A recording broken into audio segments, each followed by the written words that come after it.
আসসালামু আলাইকুম, ভালো আছেন সবাই আশা করি। তো আজকে আমরা শুরু করতে যাচ্ছি নতুন আরেকটা টপিক, সেটা হচ্ছে পাটিগণিত। এবং আমার ইউটিউবে নতুন একটি চ্যানেল যুক্ত হচ্ছে, সেটি হচ্ছে পাটিগণিত। তো আজকে আমরা একেবারে বেসিক থেকে স্টার্ট করব। এবং সেটা হচ্ছে আজকে আমাদের আলোচ্য বিষয় হচ্ছে অঙ্কপাতন, গুণনীয়ক, গণিতক, লসাগু এবং গসাগু। আমরা দেখেই বুঝতে পারছি বিষয়গুলো কিন্তু ক্লাস 3-4 থেকে স্টার্ট হয়। আমাদের ক্লাসগুলো মূলত কিন্তু নবম দশম শ্রেণীর শিক্ষার্থীদের উদ্দেশ্য করেই কিন্তু বানানো হয়। কিন্তু এই নবম দশম শ্রেণীর পাটিগণিতের স্টার্টিং ক্লাসটি আজকে কিন্তু ষষ্ঠ শ্রেণী, সপ্তম, অষ্টম, নবম সবার জন্যই প্রযোজ্য হবে, কারণ আজকে যেহেতু আমরা একেবারে বেসিক কিছু বিষয় নিয়ে কথা বলবো, সুতরাং আজকের ক্লাসটি ষষ্ঠ থেকে দশম শ্রেণীর সবার জন্যই গুরুত্বপূর্ণ এবং সকল নিয়োগ পরীক্ষার্থীদের জন্য তো অবশ্যই গুরুত্বপূর্ণ। তোকে আমরা শুরু করছি আমাদের পাটিগণিতের প্রথম ক্লাস। আমরা আজকের পর থেকে আমাদের প্লেলিস্টে নতুন নতুন পাটিগণিতের সকল বিষয় ধীরে ধীরে যুক্ত হবে এবং নবম দশম শ্রেণীর পাটিগণিতের যত বিষয় রয়েছে, যেমন এখানে অনুপাত, সমানুপাত রয়েছে, সুদ কষার অঙ্ক রয়েছে, লাভ ক্ষতি, সবগুলোই কিন্তু ধীরে ধীরে আলোচনায় আসবে। হ্যাঁ, এবং লাভ ক্ষতি, সুদ কষার অঙ্ক তো চাকরির পরীক্ষার জন্য আমরা বুঝতেই পারছি খুবই গুরুত্বপূর্ণ। এবং সকল ধরনের নিয়োগ পরীক্ষায় কিন্তু এখান থেকে প্রশ্ন হয়ে থাকে। তোকে আমরা শুরু করছি একেবারে আজকে সহজ টপিকস। আমরা বেশ কয়েকটা টপিক নিয়ে আজকে ছোট ছোট করে আলোচনা করব। আমরা প্রথমেই যে বিষয়টা নিয়ে আলোচনা করব সেটা হচ্ছে অঙ্কপাতন। এই অঙ্কপাতন বিষয়টা আসলে কি, অঙ্কপাতন কি, আমরা এখান থেকে বেশ কিছু জিনিস জানবো। তার মধ্যে একটি হচ্ছে সহকারী অঙ্ক, সার্থক অঙ্ক কাকে বলে, সার্থক অঙ্ক কয়টি ও কি কি, সার্থক অঙ্ক কাকে বলে, সার্থক অঙ্ক কি, সহকারী অঙ্ক কাকে বলে, সহকারী অঙ্ক কি। আমরা দেখে বুঝতে পারছি এগুলো একেবারে 2-3 ক্লাসের পর আমরা জাস্ট একটু রিভিউ করব, যাতে আমাদের ভুলে যাওয়া জিনিসগুলো একটু করে মনে আসে। এবং অঙ্কপাতন শব্দটার সাথে পরিচিত না হলে আমরা কাজ কিন্তু করে আসছি। হ্যাঁ, তো এই বিষয়গুলো আমি ধীরে ধীরে একটু কথা বলি। এই অঙ্কপাতন বা সহকারী অঙ্ক, সার্থক অঙ্ক বুঝার আগে আমরা যে বিষয়টা নিয়ে কথা বলবো সেটা হচ্ছে অঙ্ক কি, অঙ্ক এবং সংখ্যা এই দুটোর মধ্যে তফাৎটা আসলে কি। অঙ্ক এবং সংখ্যা বলতে আসলে কি বোঝায়, এই জিনিসটা আমরা একটু আগে দেখে নেই। তা আমি এখানে দুটো শব্দ আমরা এখন লিখবো। একটি হলো এখানে লিখছি আমরা অঙ্ক, আর একটি লিখছি হচ্ছে সংখ্যা। ওকে, এই অঙ্ক এবং সংখ্যা এই দুটোর মধ্যে তফাৎটা আসলে কি, এই তফাৎটা আমরা একটু যদি বলি। এই যে আমরা বাংলা যখন পড়ি তখন আমরা কি লিখি, একটা শব্দ লিখলাম ক, হম, আবার একটা লিখলাম ল, আমরা আর একটা লিখলাম আকার। ওকে, এই যে আরেকটা লিখলাম আ সমান কি, আ সমান জানি আমরা আকার। ওকে, এবং এগুলো একসাথে বসে আমরা কি লিখি, কলা। তাহলে আমরা কি বলছি, এগুলো হচ্ছে আমাদের বর্ণ, এগুলো হচ্ছে এক একটা আমাদের বর্ণ। এবং এই বর্ণ দুটো দিয়ে আমরা গঠন করেছি কি শব্দ, আর এই প্রক্রিয়াটাকে আমরা কি বলছি, শব্দ গঠন। তাহলে এই যে কয়েকটা বর্ণ মিলে আমরা শব্দ গঠন করছি। তবে বাংলা বর্ণমালায় আমাদের স্বরবর্ণ এবং ব্যঞ্জন বর্ণ মিলে বর্ণ রয়েছে টোটাল 50টি, এবং এই 50টি দিয়ে কিন্তু আমরা সমস্ত শব্দগুলো গঠন করে থাকি। একইভাবে গণিতে, গণিতেও কিন্তু বর্ণমালা রয়েছে, তাই না? তাহলে গণিতের সমস্ত সংখ্যাগুলোকে কিন্তু মাত্র 10টি প্রতীক বা 10টি বর্ণ দিয়ে কিন্তু আমরা দশমিক সংখ্যা পদ্ধতিতে সবগুলো সংখ্যাকে কিন্তু আমরা লিখে থাকি। এবং এই প্রতীকগুলো অর্থাৎ 0, 1, 2, 3, 4, 5, 6, 7, 8 এবং 9, এই যে আমাদের এই যে 10টি প্রতীক আমরা ব্যবহার করি, এই প্রতীকগুলোকে কিন্তু বলা হয় অঙ্ক। তাহলে বাংলা বর্ণমালায় যেমন বর্ণ, ইংরেজিতে যেমন আমরা বলি লেটার, এ থেকে জেড পর্যন্ত। তাহলে এই যে 0 থেকে 9 পর্যন্ত এগুলোই কিন্তু গণিতের যে প্রতীকগুলো ব্যবহার করা হয় দশমিক সংখ্যা পদ্ধতিতে। সংখ্যা পদ্ধতিতে কিন্তু আরো অনেক রয়েছে, যেমন আমরা বলি বাইনারি সংখ্যা পদ্ধতি, ওখানে দুটো মাত্র ডিজিট রয়েছে, দুটো দিয়ে কিন্তু সমস্ত সংখ্যাকে লেখা হয়। অক্টাল, সেখানে কিন্তু 8টা আমাদের ডিজিট রয়েছে। আমরা সেদিকে যাচ্ছি না, হেক্সাডেসিমালে 16টা রয়েছে, সেগুলো হচ্ছে অন্য বিষয়। সেগুলো যখন আপনারা পড়াশোনা করবেন ওগুলো, তখন ওগুলো সম্পর্কে জানতে পারেন। সবচেয়ে পরিচিত যে সংখ্যা পদ্ধতি সেটা হচ্ছে কিন্তু দশমিক সংখ্যা পদ্ধতি।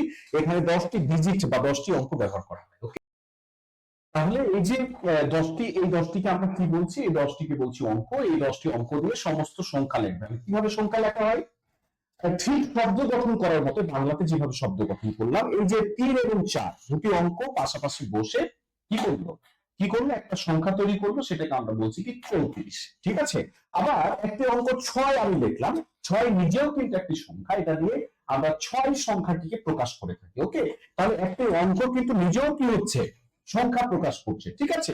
আবার আমি যদি বলি 8, 8 কিন্তু নিজেও একটা সংখ্যা প্রকাশ করছে।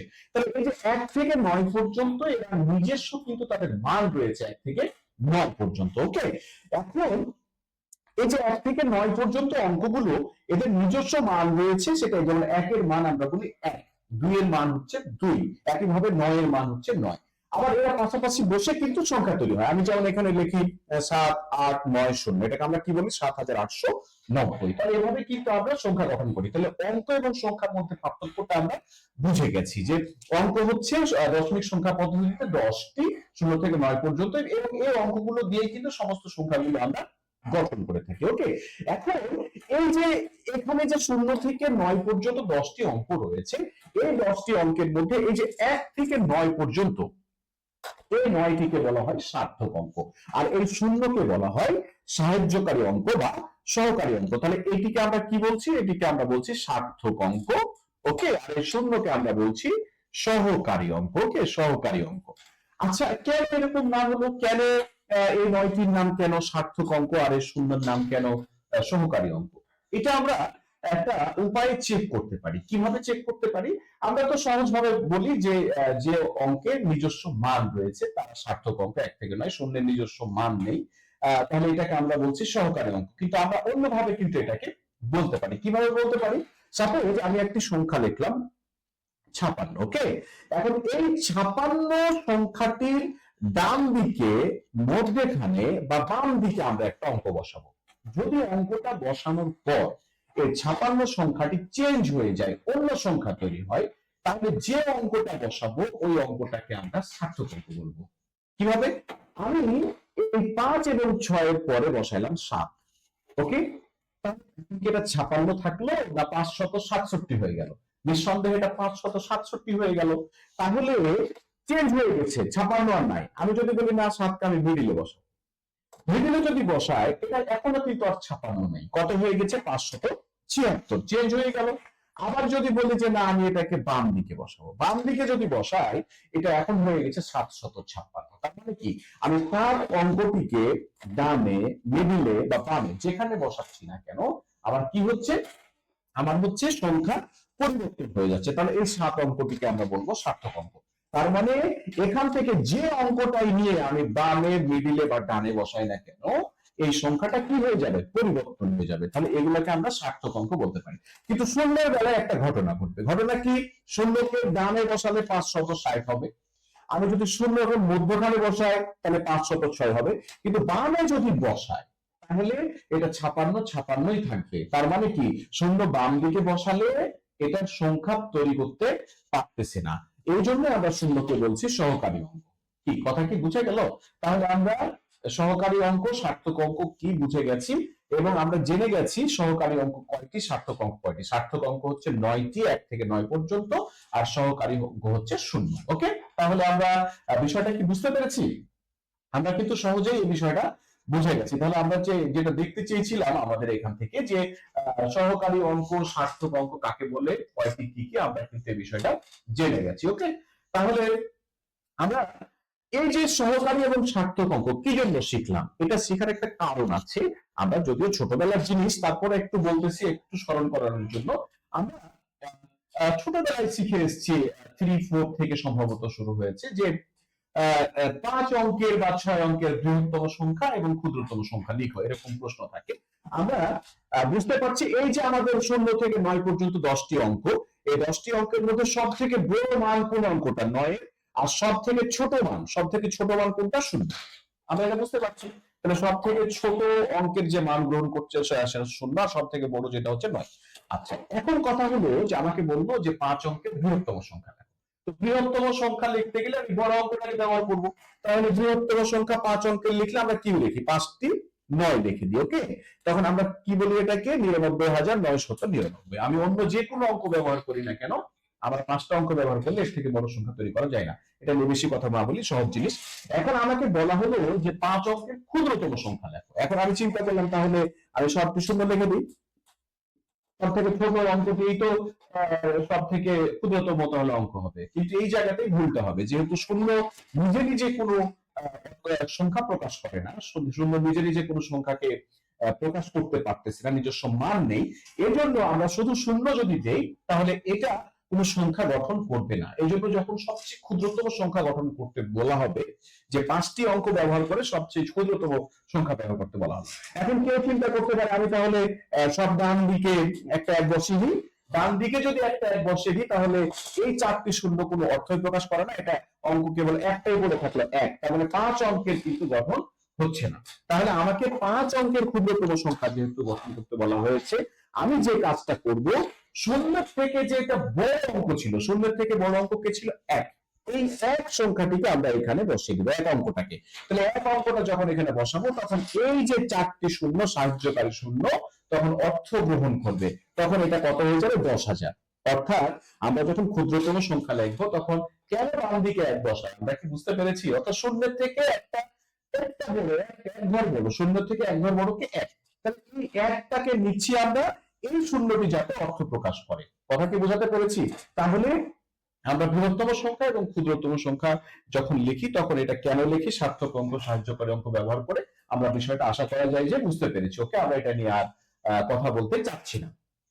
ওকে, এরপরে আমরা যে বিষয়টাতে যাব সেটা হচ্ছে গুণনীয়ক। গুণনীয়ক কি? একদম সহজ জিনিস। আমি যদি একটি সংখ্যা এখানে লিখি, আমি যদি একটি এখানে সংখ্যা লিখি, আমি একটি সংখ্যা লিখলাম হচ্ছে 24। ওকে, গুণনীয়ক হচ্ছে যে সকল সংখ্যা দ্বারা একটি সংখ্যাকে ভাগ করা যায়। তাহলে 24কে কি দিয়ে ভাগ করা যায়? 24কে আমরা দেখি ভাগ করা যায় 1 দিয়ে, 24 একে 24, 2 দিয়ে, 3 দিয়ে, 3 আটে 24, 4 দিয়ে, 4 6 24, 6 দিয়ে, 4 6 24, 3 আটে 24, এবং হচ্ছে 12 দিয়ে, 12 দুগুণা 24, এবং 24 দিয়ে ভাগ করা যায়। ওকে, তাহলে এই যে এই সংখ্যাগুলো দিয়ে 24কে ভাগ করা যায়, এই প্রত্যেকটি সংখ্যাকে বলা হয় 24 এর গুণনীয়ক। কি বলা হয়? 24 এর গুণনীয়ক। এই গুণনীয়কের আরেকটি নাম রয়েছে, সেটাকে বলা হয় উৎপাদক।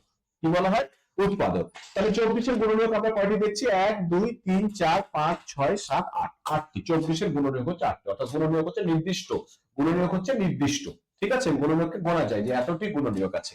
গুণনীয়কগুলোর মধ্যে যেগুলো মৌলিক, এই যে 2 একটি মৌলিক সংখ্যা, 3 মৌলিক সংখ্যা, তাহলে যেটা মৌলিক সেটাকে বলা হয় মৌলিক গুণনীয়ক। কি বলা হয়? গুণনীয়কগুলোর মধ্যে যেগুলো মৌলিক সংখ্যা সেগুলোকে বলা হয় মৌলিক গুণনীয়ক। মৌলিক যৌগিক নিয়ে আমার ক্লাস অলরেডি আপলোড দেওয়া আছে, আপনারা দেখে নিতে পারেন। তাহলে এই যে আমরা গুণনীয়ক কি এটা বুঝতে পারলাম, যে গুণনীয়ক হচ্ছে যে একটি সংখ্যাকে যে সকল সংখ্যা দ্বারা ভাগ করা যায় তারাকে বলা হয় গুণনীয়ক, ওই সংখ্যার গুণনীয়ক। আরেকটি মজার ব্যাপার আছে এখানে, যে যে কোনো সংখ্যাকে তার মৌলিক গুণনীয়কের গুণফল আকারে প্রকাশ করা যায়। অর্থাৎ 24কে কিন্তু আমরা এভাবে লিখতে পারি 2 গুণিত 2 গুণিত 2, 2 দুগুণা 4 দুগুণা 8 গুণিত 3। এই যে প্রত্যেকটা কিন্তু আমি এখানে মৌলিক গুণনীয়ক লিখেছি। অর্থাৎ যে কোনো সংখ্যাকে তাদের মৌলিক গুণনীয়কের গুণফল আকারে প্রকাশ করা যায়। অর্থাৎ আমরা যে সংখ্যায় নেই না কেন তাকে কিন্তু তাদের মৌলিক গুণনীয়ক যেগুলো আছে শুধু সেই মৌলিক গুণনীয়কগুলোর গুণফল আকারে কিন্তু প্রকাশ করা যাবে। ওকে, যেগুলো আমরা শিখে এসেছি, জাস্ট একটু রিভিউ করলাম আর কি। তাহলে আমরা গুণনীয়ক বিষয়টা বুঝতে পারলাম। ওকে, তাহলে যে কোনো সংখ্যারই কিন্তু আমরা গুণনীয়ক বের করতে পারি। এরপরে আমরা যে বিষয়টা জানবো সেটা হচ্ছে গুণিতক। সেটা হচ্ছে গুণিতক, যে গুণিতক আসলে কি। তোকে গুণিতক বিষয়টা আমরা একটু দেখি। আমরা এখানে এই 24 সংখ্যাটি আমাদের লেখা রয়েছে, তাহলে 24-এর গুণনীয়ক তো পেয়েছি কয়টি। এখন কথা হলো 24-এর গুণিতক তাহলে কারা? গুণিতক হচ্ছে যে একটি সংখ্যা দ্বারা যাকে ভাগ করা যায়। তাহলে একটি সংখ্যা দ্বারা যাকে যাকে ভাগ করা যাবে তারাই হচ্ছে ওই সংখ্যার গুণিতক। তাহলে গুণনীয়কের বেলা বললাম এই সংখ্যাটাকে কি কে দিয়ে ভাগ করা যায়, এগুলো হচ্ছে গুণনীয়ক। আর গুণিতক হচ্ছে যে এই সংখ্যাটি দ্বারা যাকে যাকে ভাগ করা যায়। তাহলে 24 দিয়ে কাকে ভাগ করা যায়? 24 দিয়ে 24কে ভাগ করা যায়, 24 একে 24। আবার 24 দিয়ে 48কে ভাগ করা যায়, 24 দুগুণে 48। আবার 24 দিয়ে 72কে ভাগ করা যায়, 3 24 72। এইভাবে চলতে থাকবে। তার মানে কি 24-এর নামটা যদি আমরা ভাঙাতে থাকি, 24 একে 24, 24 দুগুণে 48, 3 24 72, 4 24 96, তাহলে আমরা কি দেখছি? গুণিতক কি গুণে শেষ করা যাবে? গুণিতক কিন্তু গুণে শেষ করা যাবে না। কেন? কারণ এটা চলতেই থাকবে, আমরা বড় সংখ্যা নিতে থাকবো, চলতেই থাকবে। তার মানে কি গুণিতক অসীম পর্যন্ত চলে যাবে, গুণিতকের সংখ্যা নির্দিষ্ট করা যাবে না। তাহলে গুণনীয়ক এবং গুণিতক এই বিষয়টা কি আমরা বুঝতে পেরেছি? বুঝতে পেরেছি নিশ্চয়ই। এখন আমরা যে বিষয়টা নিয়ে কথা বলবো সেটা হচ্ছে গসাগু। গসাগু এবং লসাগু ছোট্ট বিষয়গুলো আমরা আলোচনা করব। তাহলে গসাগু এবং লসাগু জিনিসটা আসলে কি? আমরা গসাগু এটাকে যদি একটু ভাঙি, গসাগু, ওকে, গসাগু। এখন এই যে আমরা এই যে গসাগু, এই গতে গরিষ্ঠ, সাথে সাধারণ এবং গুতে হচ্ছে গুণনীয়ক, ওকে। এখন তাহলে আমি এখানে দুটো সংখ্যা লিখলাম, একটি সংখ্যা লিখলাম 12 আর একটি লিখলাম হচ্ছে 15, ওকে। এখন আমরা 12 এবং 15 এর গসাগু দেখতে চাই যে গসাগুটা কিভাবে হয়। আমরা 12 এর গুণনীয়কগুলো যদি দেখি, 1 দিয়ে ভাগ করা যায়, 2 দিয়ে ভাগ করা যায়, 3 দিয়ে ভাগ করা যায়, 12 কে 4 দিয়ে ভাগ করা যায়, 6 দিয়ে ভাগ করা যায় এবং 12 দিয়ে ভাগ করা যায়। তার মানে 1 2 3 4 5 6, এই 6টি হলো 12 এর গুণনীয়ক। অর্থাৎ 12 কে এই 6টি সংখ্যা দিয়ে ভাগ করা যায়। এখন 15 কে কি দিয়ে ভাগ করা যায়? 1 দিয়ে, 3 দিয়ে, 5 দিয়ে এবং 15 দিয়ে। তার মানে এই 4টি হচ্ছে 15 এর গুণনীয়ক। এখন তাহলে আমরা দুটি সংখ্যারই কিন্তু গুণনীয়ক গুলো পেয়ে গেছি। এখন গুণনীয়কের মধ্যে কি রয়েছে? সাধারণ। তাহলে আমাকে গুণনীয়কের মধ্যে সাধারণ খুঁজতে হবে। তাহলে সাধারণ মানে কি? কমন, অর্থাৎ দুটোর মধ্যে আছে, অর্থাৎ এর গুণনীয়ক ওর গুণনীয়ক। তাহলে আমরা দেখতে পাচ্ছি 1 এখানে কমন, আর কে রয়েছে? 3 এখানে কমন। আর কি কেউ কমন রয়েছে? তাহলে আমরা দেখতে পাচ্ছি গুণনীয়কগুলোর মধ্যে সাধারণ কে কে? গুণনীয়কগুলোর মধ্যে সাধারণ হচ্ছে 1 এবং 3, ওকে। তাহলে আমরা জাস্ট এই কথাটাকে বোঝাচ্ছি, গুণনীয়কগুলোর মধ্যে সাধারণ। এখন গুণনীয়কগুলোর মধ্যে সাধারণটা পেয়ে গেছি 1 এবং 3, ওকে, এই দুটো আমরা পেয়েছি। তাহলে আমরা এই যে সাধারণ গুণনীয়ক কিন্তু পেয়ে গেছি, তার মধ্যে কি খুঁজতে হবে? তার মধ্যে খুঁজতে হবে গরিষ্ঠ। তার মধ্যে কি খুঁজতে হবে? গরিষ্ঠ। তাহলে এই যে গরিষ্ঠ মানে কি? বড়। তাহলে এই দুটোর মধ্যে বড় কোনটা? 3। এই যে 3 আমরা পেয়েছি, এই 3ই হচ্ছে কিন্তু গসাগু। কার কার গসাগু? 12 এবং 15। তাহলে 12 এবং 15 এর গসাগু আমরা পেয়ে গেছি 3। অর্থাৎ গুণনীয়কগুলোর মধ্যে সাধারণ, গুণনীয়কগুলোর মধ্যে সাধারণ, আর সাধারণের মধ্যে আবার গরিষ্ঠ। তাহলে যে কোনো কয়েকটা সংখ্যা দিয়ে যদি বলে তাদের গসাগু বের করো, আমরা কিন্তু এই যে নাম থেকেই কিন্তু গসাগু বের করে ফেলতে পারবো। অর্থাৎ আগে প্রথমে গুণনীয়ক বের করবো, সবগুলো গুণনীয়ক বের করার পরে সাধারণ কমনটা বের করবো, কমনটা বের করার পর কমন গুলোর মধ্যে যেটা বড় হবে সেটাই হলো গসাগু। তো গসাগু বের করার অনেক রকম নিয়ম কারণ কিন্তু আমরা এই অঙ্ক করতে কিন্তু আমরা পারি। অর্থাৎ গসাগু আমরা নির্ণয় করতে পারি অনেক রকম নিয়মে। কেউ ভাগ প্রক্রিয়ায় করে, হ্যাঁ, কেউ হচ্ছে উৎপাদক বের করে তারপরে করে, এগুলো নিয়ে আমরা যাচ্ছি না। গসাগু আমরা বের করতে পারি। জাস্ট বিষয়টা একটু আলোচনা করলাম যে গসাগু জিনিসটা আসলে কি, হ্যাঁ, ওকে। এরপরে যদি আমরা বলি যে লসাগু, ওকে, লসাগু। তো লসাগু বিষয়টা যদি আমরা বলি, ল সা গু, ওকে। তাহলে লয় হচ্ছে কি? লঘিষ্ঠ, লঘিষ্ঠ, সাই হচ্ছে সাধারণ, আর গুই হচ্ছে গুণিতক, ওকে, গুণিতক, এই গুণিতক। তাহলে লঘিষ্ঠ, সাধারণ, গুণিতক, ওকে। এখন এবার কথা হচ্ছে কি? লঘিষ্ঠ, সাধারণ, গুণিতক। অর্থাৎ লঘিষ্ঠ মানে ছোট, সাধারণ, গুণিতক। এখন আমি যদি আবার সেই 12 এবং 15 কে নেই, 12 আর 15 কে নিয়ে বলা হলো এই যে লসাগুটা কি হবে, তাহলে প্রথমে আমরা কি করব? প্রথমে আমরা এবার এদের গুণনীয়ক না বের করে কি করব? গুণিতক বের করবো, ওকে। তাহলে গুণিতক বের করলে কি? জাস্ট 12 ঘরের নামটা বলবো। তাহলে 12 কে 12, 12 গুণে 24, 3 12 36, 4 12 48, 5 12 60, 6 12 72, 7 12 84, 8 12 96, 9 12 108, 10 12 120, তারপরে 14 থাকবে, ওকে। এখন 15 ঘরের নামটা যদি আমরা ভাঙাই, 15 ঘরের যদি আমরা নামটা নেই, তাহলে কি হয়? 15 কে 15, 15 দুগুণা 30, 3 15 45, 4 15 60, 5 15 75, 6 15 90, 7 15 105, 8 15 120, 9 15 135, 10 15 150, এইভাবে চলতে থাকবে, ওকে। তাহলে আমরা কি এটা বুঝতে পারছি? তাহলে এই যে এখানে কিন্তু আমাদের যে গুণিতকের সংখ্যা কিন্তু অসীম। এখন আমরা কি বের করতে বলেছি? যে গুণিতকের মধ্যে সাধারণ খুঁজতে বলেছে, গুণিতকের মধ্যে সাধারণ। তাহলে সাধারণ কে কে আছে আমরা দেখি। এখানে আমরা দেখতে পাচ্ছি এই যে 60, এই যে এখানে রয়েছে 60, আবার এখানে রয়েছে 120, এখানে রয়েছে 120, এরকম আরো কিন্তু পাওয়া যাবে। আমরা যত ডান দিকে যাবো গুণিতক যত নিতে থাকবো আরো পাওয়া যাবে। তাহলে আমি যদি সাধারণ গুণিতক গুলো এখানে লিখি তাহলে কি পাচ্ছি, এখানে 60 একটি পেয়েছি আর একটি পেয়েছি 120, এভাবে চলতে থাকবে। এখন আমাকে খুঁজতে বলেছি যে গুণিতক গুলোর মধ্যে সাধারণ তার মধ্যে ছোটটা, তো ছোট কোনটা, এখানে 60, তাহলে ছোট হচ্ছে 60, তাহলে এই 60 হচ্ছে 12 এবং 15 লসাগু। আচ্ছা লসাগু মানেটা কি আসলে? লসাগু মানেটা হচ্ছে যে এই 60 সংখ্যাটিকে, মানে এই 60 সংখ্যাটি 12 গুণিতক হবে, 15 গুণিতক হবে, তার মানে 12 দিয়ে 60 কে ভাগ করা যাবে, 15 দিয়ে ভাগ করা যাবে, এরকম যে সংখ্যাগুলো পাওয়া যায়, অর্থাৎ এই যে সংখ্যাগুলোকে 12 এবং 15 দুটি দিয়েই ভাগ করা যায় তাদের মধ্যে যেটা ছোট, অর্থাৎ 120 কেও 12 দিয়ে ভাগ করা যায়, 15 দিয়ে ভাগ করা যায়, আবার 60 কেও কিন্তু 12 দিয়ে ভাগ করা যায়, আবার 15 দিয়ে ভাগ করা যায়, এর মধ্যে যেটা ছোট, তাহলে এই 60 হচ্ছে 12 এবং 15 এর লসাগু। তাহলে লসাগু হচ্ছে লঘিষ্ঠ সাধারণ গুণিতক, গুণিতকগুলোর মধ্যে সাধারণ, তার মধ্যে যেটা লঘিষ্ঠ সেটাই হচ্ছে লসাগু। তাহলে একইভাবে আমরা 12 এবং 15 এর গসাগু পেয়েছিলাম কত, 3, তার মানে এই 3 সংখ্যাটি 12 গুণনীয়ক হবে, আবার 15 এরও গুণনীয়ক হবে, তার মানে 3 দিয়ে 12 কেও ভাগ করা যাবে, 15 কেও ভাগ করা যাবে, অর্থাৎ যে সকল সংখ্যা দিয়ে 12 এবং 15 কে একই সাথে ভাগ করা যায় তাদের মধ্যে যেটা বড় সেটা হলো গুণিতক। আমরা দেখেছিলাম 1 এবং 3 দিয়ে 12 কে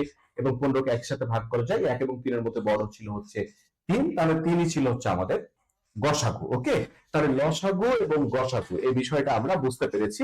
এবং আমরা একটা কথা বলেছিলাম শুরুতেই যে অঙ্ক পাতন, তাই না? অঙ্ক পাতনটা আমরা কি বলেছিলাম? তাহলে অঙ্ক পাতন হচ্ছে এই যে অঙ্ক দিয়ে সংখ্যা লেখার যে প্রক্রিয়া, সংখ্যা লেখার যে পদ্ধতি, সেটাই হচ্ছে অঙ্ক পাতন। শব্দ গঠন যেমন কথা, তেমন অঙ্ক পাতন, তেমন গণিতে এই অঙ্ক পাতন আর বাংলায় শব্দ গঠন সেটা কিন্তু প্রায় একই কথা। ওকে, তা আজকে আমরা বেশি কথা বলবো না, একেবারে বেসিক জিনিসগুলো আলোচনা করলাম, একেবারে 3, 4, 5, 6, 7 এর বিষয়।